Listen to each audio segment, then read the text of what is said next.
Nah, kali ini kita akan bahas tentunya mengenai makanan pembakar lemak. Nah, bersama dengan Dr. Ida Gunawan, spesialis klinik konsultan. Dr. Ida, selamat pagi. Selamat pagi. Di depan kita ini udah banyak ya bahan makanan Ya. yang selanjutnya akan kita bahas juga ya, Dr. Ida. Betul. Tapi sebelum kita bahas mengenai makanan, ada juga fakta mitos dulu nih. Ini pasti penting sekali karena banyak beredar di masyarakat. Mungkin kadang-kadang di grup-grup nih, makan ini untuk bakar lemak. Nah, ini Benar. fakta atau mitos ya. Nah, kita bahas yang pertama, bahwa cara untuk meningkatkan metabolisme dengan menambah otot, massa otot. Fakta atau mitos? Ya ini fakta. Nah pertanyaannya kenapa dok? Apa urusannya si otot dengan si lemak? Kan kita selalu dengar tuh ya, otot, lemak, otot digedein. Teman-teman tahu enggak, termasuk dokter Vito dan Raisa, bahwa otot itu mengandung banyak sekali serat-serat yang sangat aktif dalam metabolisme tubuh kita. Apa yang dimaksud dengan metabolisme tubuh? Artinya kemampuan dia untuk membakar energi yang didapat dari makanan supaya dia bisa terus mempertahankan kondisi yang sehat pastinya. Kalau metabolisme tubuh kita baik, maka semua sistem dalam tubuh kita akan berjalan dengan baik, otomatis hasil kesehatannya juga akan menjadi lebih baik. Nah, salah satu bagian tubuh kita kan ada otot, ada lemak, ada tulang, ya, pembuluh darah dan sebagainya. Yang sangat berperan di situ adalah otot. Karena di dalam situ banyak sekali terdapat tempat-tempat untuk ikut dalam meningkatkan metabolisme tubuh. Jadi gitu nggak benar tuh kalau orang bilang diet yang penting asal kurus aja. Nggak benar juga. Nggak benar. Jadi maka banyak sekali orang-orang yang menurunkan berat badan hanya dengan melakukan diet, nggak makan mati-matian sampai 3 bulan. Betul berat badannya turun. Tapi lupa bahwa penurunan berat badan yang tanpa didukung dengan aktivitas fisik yang baik, ya, saya tidak menyebutkan harus olahraga. Karena nanti banyak lagi timbul alasan-alasan. Kenapa ya olahraga kan dan sebagainya.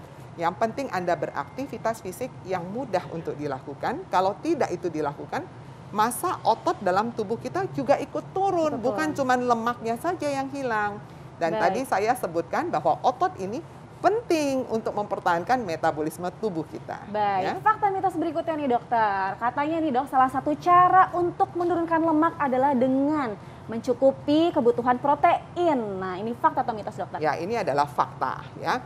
Ingat ya, yang disebutkan adalah mencukupi. Artinya protein yang cukup, bukan yang berlebihan. Sering kita salah karena bilang protein harus baik, harus bagus. Otot itu kan mayoritas protein. Jadi makan proteinnya yang berlebihan, tidak berlebihan, tapi cukup untuk kebutuhan tubuh kita. Iya, ya. berhubungan dengan massa otot yang tadi ya. Betul. Karena ada juga kan orang kalau makan dia bilang saya nggak mau gemuk nih, mau diet aja jadi makan daging aja terus gitu ya. Ada betul. juga itu juga nggak boleh sebenarnya. Tidak boleh. Jadi intinya sebetulnya semua ini bisa diatur melalui pola diet dengan pedoman gizi seimbang. Karena di dalamnya itu komposisi protein pasti akan dipertimbangkan sesuai kebutuhannya. Ya. Baiklah, dokter Vito tuh di depan tuh sudah ada sayur-sayuran, terus ada yang merah-merona nih yang sangat eye-catching. Betul. Ini berhubungan dengan fakta atau mitos berikutnya. Cabai merah ini dapat mengandung capsaicin ya. Capsaicin yang bisa membuat tubuh membakar kalori lebih banyak. Ini fakta atau mitos? Ya, ini fakta. Tapi saya tekankan kembali ya, kalau buat orang Indonesia yang namanya cabai merah ini kalau nggak ada cabai malah nggak bisa makan. Iya, Nah, betul. faktanya begitu ada cabai, makannya berlebihan. Nah. Betul ya? Aduh, kok saya banget kayaknya. Karena begitu pedas-pedas, wah nasi panas-panas, ada ikan asin plus cabai sambal terasi, mantap habis makanan. betul. Jadi yang harus diingat kalau kita ingin menurunkan berat badan, apalagi habis lebaran ya, jadi lebaran. Itu jangan lupa harus perhitungkan keseimbangan energi. Jadi input dan output harus sama. Nah, bagaimana dengan cabai merah? Jadi kita selalu berpikir cabai merah ini menggugah selera makan. Anda tetap boleh tambahkan karena dari banyak penelitian mereka nggak dibikin kayak kita sambal cobek gitu, enggak. Oh, enggak. Jadi yang diambil adalah zat aktifnya. Lalu dibikin bentuk suplementasi dan hasil penelitian itu yang membuktikan bahwa capsaicin yang ada di dalam cabai-cabai ini ternyata bisa loh ikut menurunkan berat badan dengan cara membakar massa lemaknya. Jadi metabolisme tubuhnya ditingkatkan. Tapi kan dia tidak dimakan. Kalau kita makan, kita kepedesan, nafsu makan kita nambah, alhasil kita nambah. Nah mereka kan enggak, kapsul itu kan tidak terasa pedas ataupun panas di tubuh kita ya. Jadi dia langsung lewat dari rongga mulut, kemudian langsung dicerna.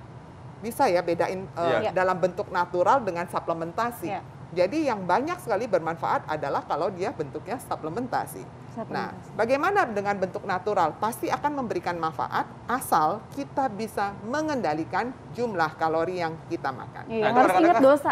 Nanggung ya dokter ya kadang-kadang Bener. ya. Wah sayang nih sambalnya masih banyak, nasinya tambah lagi deh gitu. Iya benar, Gitu. pedesan gitu. Jadi harus ingat juga dulu nih dosanya nih kalau makan lemak-lemak gimana ya.